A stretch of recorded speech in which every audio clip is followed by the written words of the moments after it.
ओम नमः शिवाय। मैं मुकेश कुमार मिश्र अपने चैनल एस्ट्रोलॉजी एंड आयुर्वेदा में आप सभी मित्रों का हार्दिक अभिनंदन करता हूं।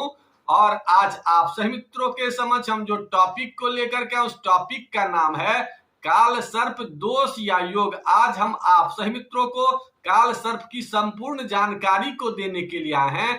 काल सर्प क्या होता है, काल सर्प होता है तो क्या संकेत देते हैं, काल सर्प क्या दोषी होता है या काल सर्प योग भी होता है। इसके अलावा काल सर्प अगर आपकी जन्म कुंडली में है तो ऐसा क्या उपचार करें, उसके निगेटिव परिणाम को खत्म कर ले और पॉजिटिव परिणाम को दे दे। तो सबसे पहले इसमें कुछ सामान्य चर्चा करने की जरूरत है, क्योंकि सामान्य जनों में काल सर्प के नाम से ही लोग भयभीत हो जाते हैं। इसके अलावा बहुत सारे विद्वानों का ये कहना है कि पौराणिक काल में काल सर्प के नाम से कुछ भी नहीं था। तो पौराणिक ग्रंथों में जीपकार ये सब जो है इसका भी उल्लेख नहीं है।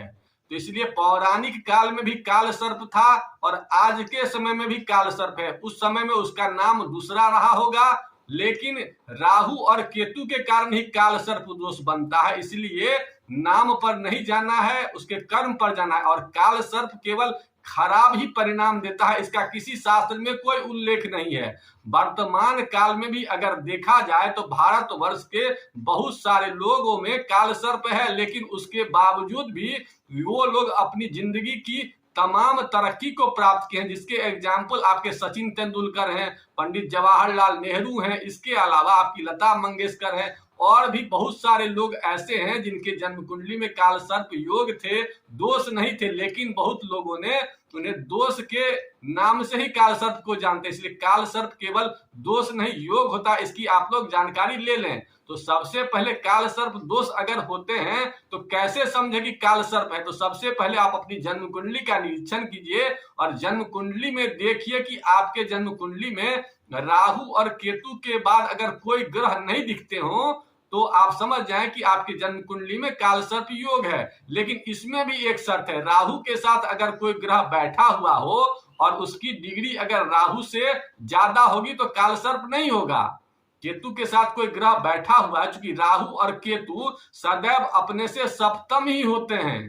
तो राहु के साथ कोई ग्रह है तो हमेशा सप्तम में ही उसका केतु होगा। और केतु के डिग्री अगर 6 डिग्री है और उसके साथ कोई ग्रह जैसे गुरु उसके साथ बैठा हुआ है, उसकी डिग्री अगर 18 डिग्री है तो ऐसे में क्या होगा, काल सर्प नहीं होगा। इसलिए सबसे पहले राहु और केतु के बीच में कोई ग्रह अगर बैठा हुआ है तो सबसे पहले उसकी डिग्री को देखिए और डिग्री के बाद ही ये तय कीजिए कि आपके जन्म कुंडली में काल सर्प है कि नहीं है।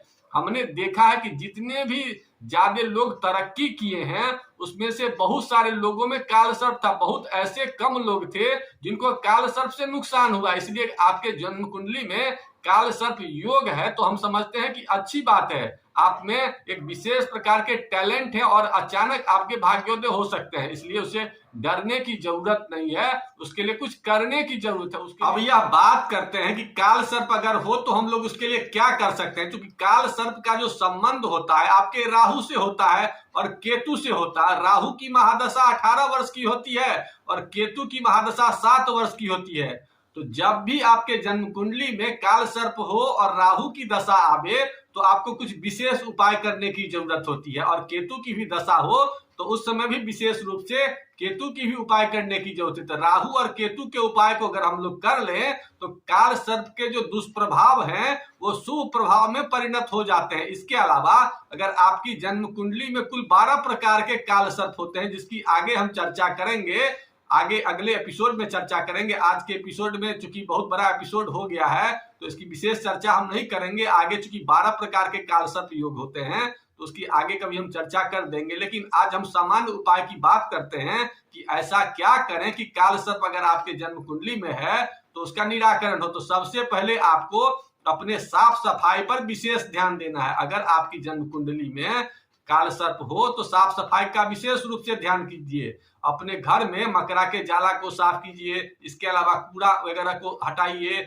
इसके अलावा जो भी आपके घर के बाहर में अगर कोई स्पेस हो तो वहां पर झाड़ू वगैरह का प्रयास कीजिए। अगर संभव हो तो किसी मंदिर में जाकर के वहां भी साफ सफाई कीजिए। अगर कोई गुरुद्वारा हो, अगर आप सिख धर्म से बिलोंग करते हैं तो वहां सफाई कीजिए। मुसलमान हैं तो मस्जिद में जाके साफ सफाई कीजिए। कोई भी धार्मिक स्थल पर जाइए और वहां पर साफ सफाई का कार्य करेंगे तो आप देखेंगे कि आपके जिंदगी में काल सर्प के जो अशुभ परिणाम थे वो शुभ में परिणत हो गए। इसके अलावा पशु पक्षी की कभी कभी सेवा कर दिया कीजिए। पशु पक्षी के लिए दाना डाल, जो भी आपके जन्म कुंडली में ग्रह कमजोर हो उसका अन्न लीजिए और अपने ऊपर से 7 बार उतारिए। और 7 बार उतारने के बाद अपने घर के बाहर जहां पशु पक्षी आते हो, रोड पर या पेड़ पौधा के नीचे, वहां पर जाके डाल दी। इसके अलावा चींटी को भी आप कुछ चीज दे सकते हैं खाने के लिए।